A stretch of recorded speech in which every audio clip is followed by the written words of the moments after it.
perjamuan Tuhan bersama jemaat dalam bergereja seharusnya menjadi ikatan cinta dan kasih sayang. Untuk itu mari kita mulai di dalam 1 Korintus 11 ayat 26.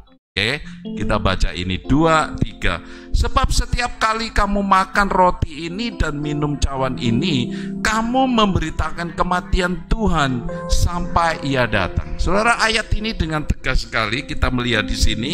Ya, ayat ini dengan tegas sekali menjawab ya bahwa perjamuan Tuhan dilakukan untuk mengingat Dia, bukan mengingat dosa, ya kan? Sebab setiap kali kamu makan roti ini dan minum cawan ini, kamu memberitakan kematian Tuhan, bukan mengingat dosa. Amin. Bukan mengingat dosa, saudaraku, bukan mengingat rekam dosa kemarin, hari ini, apalagi masa lalu. Kalau disuruh mengingat itu banyak,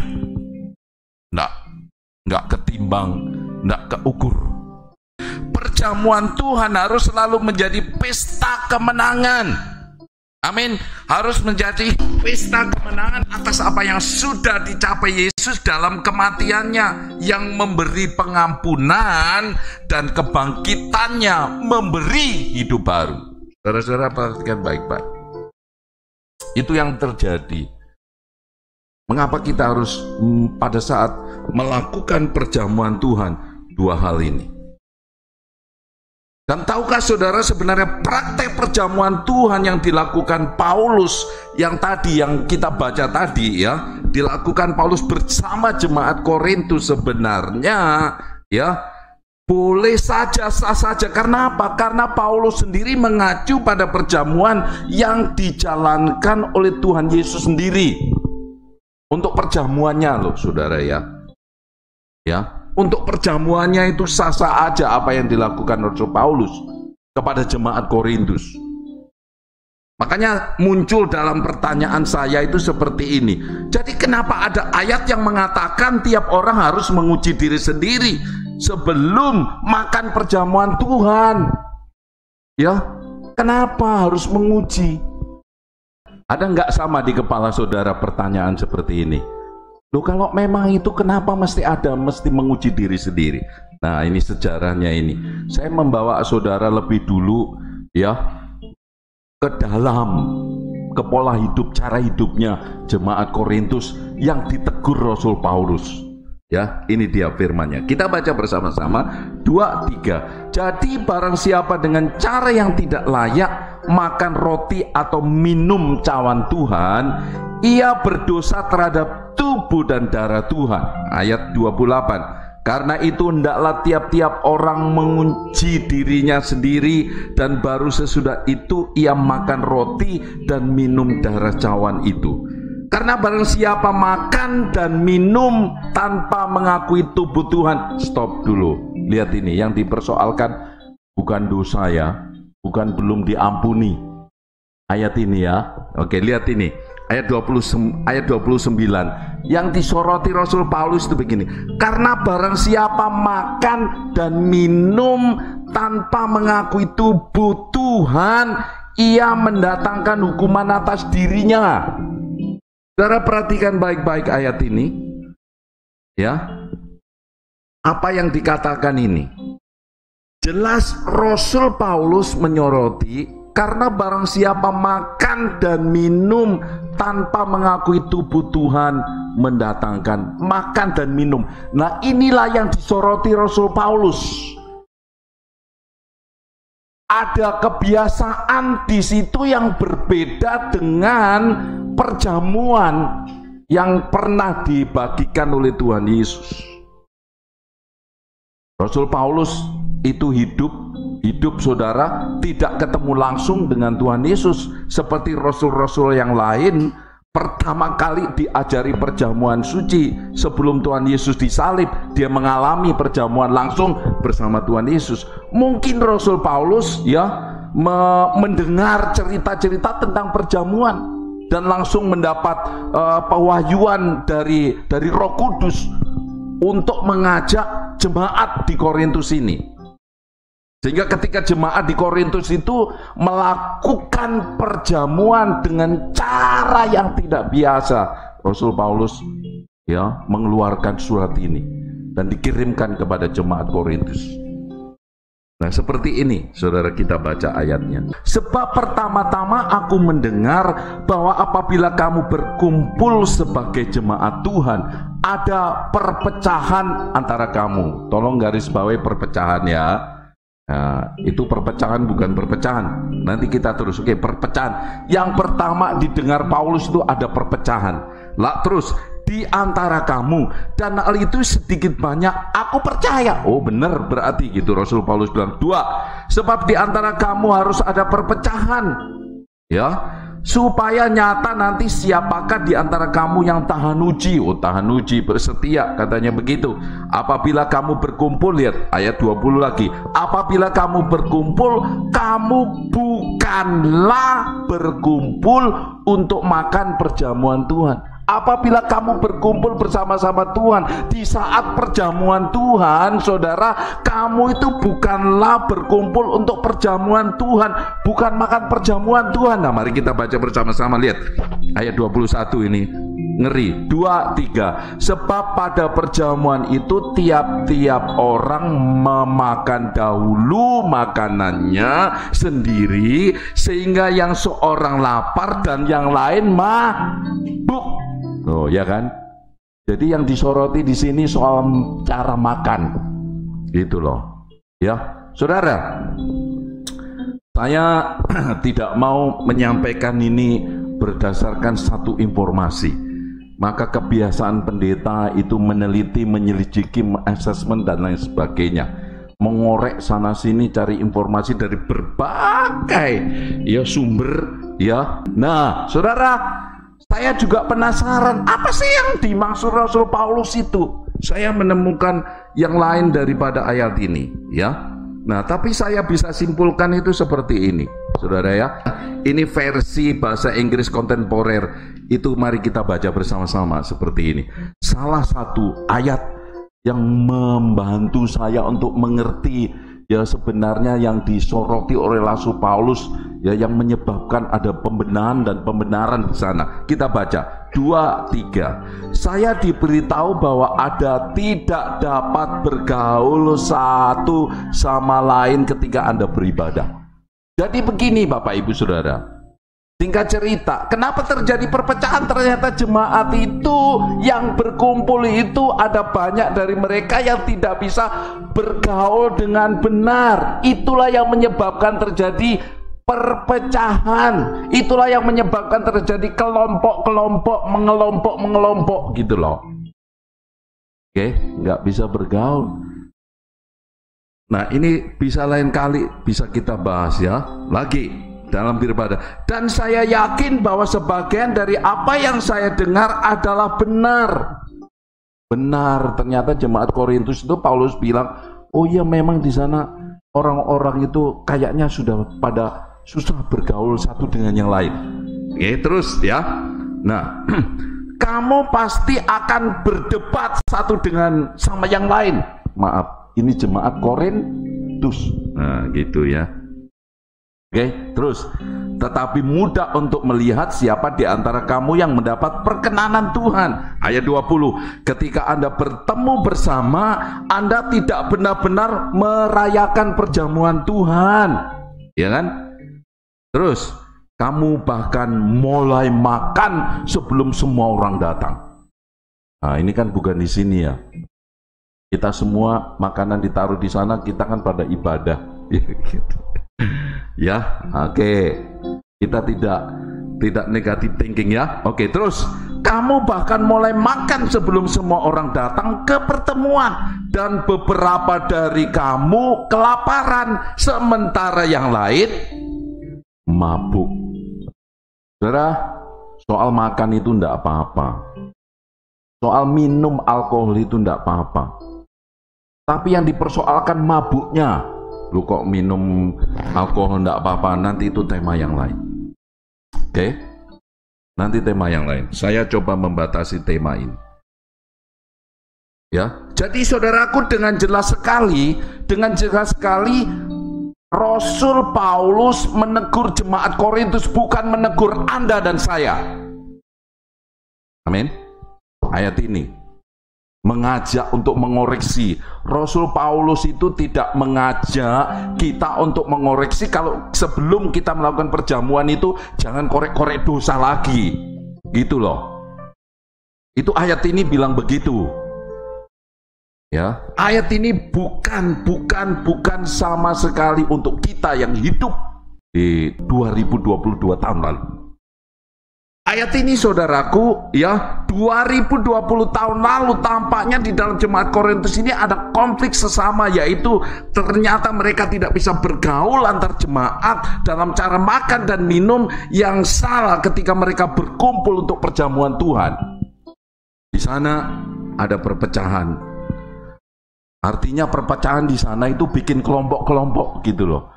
Yang parah lagi di situ mabuk-mabuk.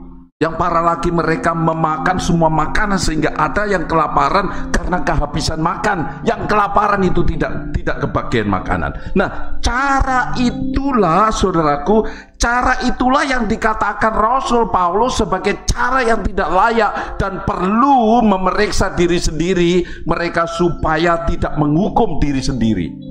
Oke, amin. Jadi bukan mengajak kita untuk mengingat kembali, merasa tidak layak, merasa tidak ini, dan lain sebagainya.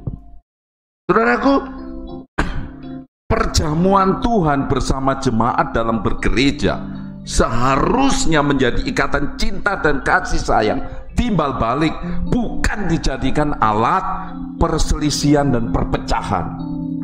Itu di Korintus.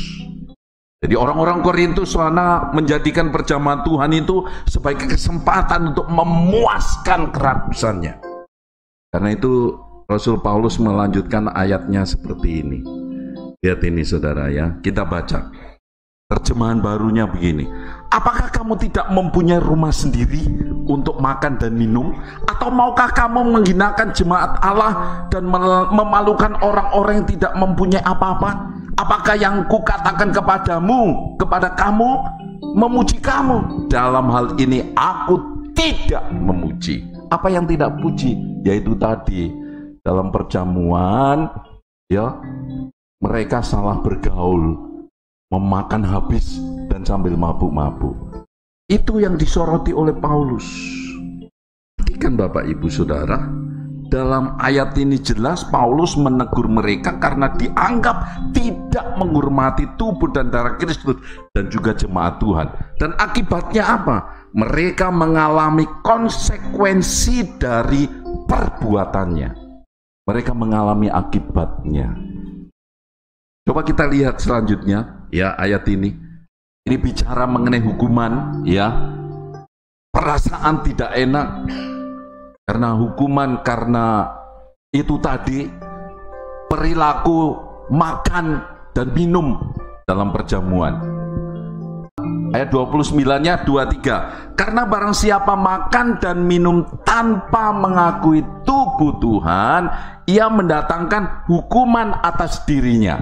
Ya, sebab itu banyak di antara kamu yang lemah dan sakit, dan tidak sedikit yang meninggal. Saudara perhatikan, ada kepercayaan yang sudah meluas seperti ini. Kalau kita melakukan perjamuan, melakukan, ya, tidak meriksa diri dulu, tidak mengoreksi dulu apakah ada dosa atau layak atau tidaknya, katanya nanti kena hukuman. Ayat itu bilang begitu.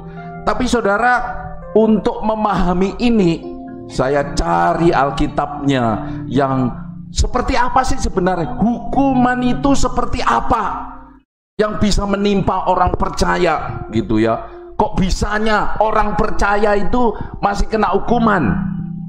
Saudara perhatikan, hukuman dari mana? Pertanyaannya, siapa yang menghukum hal ini ketika kita itu ya melakukan kesalahan seperti itu? Coba kita lihat, ini ayatnya dari versi yang lain saudara ya. Nah kita baca 2, 3. Jika kamu tidak mengerti bahwa kamu adalah tubuh Tuhan, kamu akan menghukum dirimu sendiri dengan cara kamu makan. Dan siapa yang menghukum? Tuhan atau malaikat? Ayat ini bilang saudara, yang menghukum itu dirimu sendiri, bukan Tuhan. Itu ya. Kalau kita tadi itu loh banyak apa tadi? Banyak makan dan minum alkohol sampai mabuk, lalu menimbulkan, mengakibatkan sakit penyakit, itu bukan tangan Tuhan. Dengan sangat jelas sekali Bapak Ibu Saudara, ayat ini yang menjelaskan ternyata kesakitan bahkan kematian bukan Tuhan yang menyerang orang Korintus sebagai hukuman atas ketidaksopanan mereka. Bukan, tidak ada bukti. Saudara, saya menyelidiki, tidak ada bukti dalam perikop untuk pandangan seperti itu. Ya, tapi saudaraku, kesakitan akibat mereka kebanyakan minum alkohol dan kebanyakan makan. Maaf, sama sekali tidak menyinggung. Saya hobi makan, makanya saya punya hobi, punya body seperti ini. Ya, maaf nih, bukan Tuhan yang hukum. Saya mau tunjukkan, ini ayatnya di bawah ini. Kita baca bersama-sama 2, 3. Saudaraku, ingatlah selalu ini. Yesus disalib sampai mati, mengambil semua hukuman, menghentikan kita akibat segala dosa, dan tidak ada lagi sisa hukuman dari Allah bagi setiap orang percaya kepadanya. Amin. Apapun yang saudara salah melakukannya, seberapapun saudara gagal mentaatinya, saudara tahu tidak ada lagi hukuman bagi orang percaya. Amin. Itu bagi orang percaya tidak ada lagi hukuman. Saudara bisa membaca atau mendengarkan khotbah saya yang berjudul "Tidak ada lagi hukuman neraka bagi orang yang sudah percaya kepada Kristus". Tidak ada. Neraka itu tempatnya orang ya yang menolak Injil, dan yang satu lagi tempatnya setan, iblis, dan ante-antenya. Amin. Bagi kita sudah tidak ada lagi hukuman. Tetapi Bapak Ibu Saudara harus perlu disadari hal ini.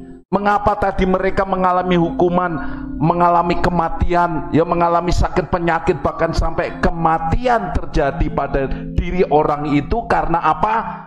Kebanyakan apa? Makan dan minum alkohol. Bagi kita, jangan salah, Yesus sudah menanggung hukuman kita semua, tuntas, tidak dicicil, dan sudah selesai, tidak ada sisanya. Kalau saudara hari ini belum bisa terima, taruh dulu ya. Nanti kita bisa belajar di luar mimbar. Ini kasih karunia, ini bukan menghalalkan dosa, bukan menghalalkan dosa, hal-hal seperti itu sama sekali bukan. Ya, Tuhan sangat benci sekali terhadap dosa. Saking bencinya, ya dia tahu dosa itu mematikan, makanya dia turun sendiri untuk membereskan dosa itu. Sampai sekarang dia tidak mau, makanya dia bereskan satu kali untuk selama-lamanya, supaya dosa itu, kuasanya itu tidak merongrong lagi. Oke, jadi mari saudara-saudara kita lihat. Jadi bagaimana Rasul Paulus memberikan solusi dalam situasi seperti itu. Ini solusinya saudara. Dengan mengubah praktek mereka supaya menunggu satu sama lain dan makan di rumah dulu. Solusinya itu bukan soal ampuni mengampuni saudara, tapi merubah perilaku. Lihat, kini kita baca 2, 3. Karena itu saudara-saudaraku, ini dia ya solusinya 2, 3. Karena itu saudara-saudara, jika kamu berkumpul untuk makan, ya, nantikanlah olehmu seorang akan yang apa? Tunggu yang lain. Nah, itu solusinya. Ini kan bukan disuruh minta ampun kepada Tuhan, bukan disuruh kalau kau menjumpai dirimu ada dosa, dia bilang kan tidak begitu. supaya jangan kamu berkumpul untuk dihukum. Hal-hal yang lain akan kuatur kalau aku datang. Amin. Ya, jadi membuktikan seluruh masalah datang dari orang Korintus saat makan perjamuan Tuhan. Solusinya itu sederhana, apa? Disuruh ubah prakteknya. Bukan soal tadi itu ketidak layak atau layak. Sabarlah, tunggulah temanmu. Amin. Sekali lagi kita sudah layak. Kita sudah layak. Sekali lagi Bapak Ibu Saudara, tak ada hubungannya dengan kita yang sudah diampuni, sudah layak di mata Tuhan. Ya, jadi kita tidak perlu berusaha untuk mengingat kembali segala dosa dan minta ampun kepada Tuhan. Amin. Tidak perlu. Ini pernah saya khotbahkan. Kita juga tidak perlu membersihkan dosa setiap kali kita merayakan perjamuan Tuhan. Kita sudah memenuhi syarat. Amin. Kita sudah memenuhi syarat oleh darah Yesus. Kita selalu dapat mengambil perjamuan Tuhan dengan rasa syukur dan hormat. Amin. Bapak Ibu Saudara di sini sudah layak, sudah pantas, sudah benar di mata Tuhan. Yesus menginstruksikan bahwa perjamuan Tuhan dilakukan untuk mengingat Dia, bukan untuk mengingat rekam jejak dosa-dosamu. Amin. Ketika kita perjamuan Tuhan, kita melihat, mengingat hanya Tuhan saja. Saudara perhatikan, perjamuan Tuhan harus menjadi pesta kemenangan atas apa yang sudah dicapai Yesus dalam kematiannya, yang memberi kita pengampunan dan kebangkitannya yang membawa kita hidup baru. Amin. Kita baca ayat yang terakhir ini, 2-3. Sebab setiap kali kamu makan roti ini dan minum cawan ini, kamu memberitakan segala dosamu. Betul? Memberitakan apa? Kematian Tuhan. Saya tanya begini, tanya Pastor Selby aja. Bu, Pak Selby itu sering bersaksi betapa buruknya. Kalau orangnya mak ganteng, kalau nggak ganteng mana bisa ibu pilih kan? Dari miliaran pria di dunia ini, angkatan berapa dulu, Pastor? Angkatan lahirnya 60-an. Pastor lah yang dipilih paling oke, paling gagah, yang bisa merontokkan hatinya Ibu Lisda. Saya mau tanya Bu, ini, saya percaya semakin Ibu melihat keburukannya, semakin menyenangkan atau mengecewakan? Semakin mengecewakan, betul. Begitu juga saya percaya kalau Pastor Selby melihat kekurangan dan kelemahan Ibu Lisda, apa yang terjadi Pastor? Jujur aja, enggak, maaf ya kan? Kalau ada sendal sana diteplok sama sendal ya. Tapi saudara lihat tiap hari betapa mesranya pendeta kita ini, ya kan? Lihat loh, ya, kemana-mana berdua seperti amplop dengan perangko. Tidak ada yang mau. Kenapa? Karena yang dilihat itu yang baik-baik, yang indah-indah.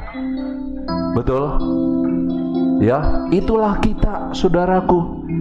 Ya, jangan lagi lihat masa lalumu. Saya jamin 100% semua itu buruk. Tidak ada baik-baiknya kita ini. Kita beruntung dapat istri yang model begini, kita beruntung dapat suami yang model begitu. Ya, itu sudah baik, super baik. Keluaran yang terakhir yang tidak ada duanya. Loh iya kan? Jadi saudara, itulah juga Tuhan kepada kita. Tak akan pernah melihat buruk-buruknya. Karena itu ketika Dia mau membuat upacara ya sakramen penyatuan diri, dia bilang jangan kau lihat kekuranganmu, jangan kau lihat dosamu, jangan kau lihat kegagalanmu. Ketika engkau dengan sengaja meresponi melalui penyatuan diri, melalui perjamuan, minum darah dan makan roti itu, jangan kau pandang kekuranganmu, jangan kau hitung kegagalanmu, jangan kau nilai kesalahan dan tidak ada baik-baiknya, tidak ada benar-benarnya. Yang betul lihatlah aku mati di kayu salib tidak minta persetujuanmu, aku mati di kayu salib itu mengambil seluruh kegagalan dan kekuranganmu. Ingatlah itu kebaikanku semata. Dia baik, dia sudah menjadikanmu menerima apa dan Tuhan Yesus memberkati. Amin. Jangan pernah lagi melihat, menilai dirimu yang gagal dan tidak berdaya. Engkau sudah diperbarui dengan manusia yang baru, 1000% layak di hadapan Tuhan. Amin.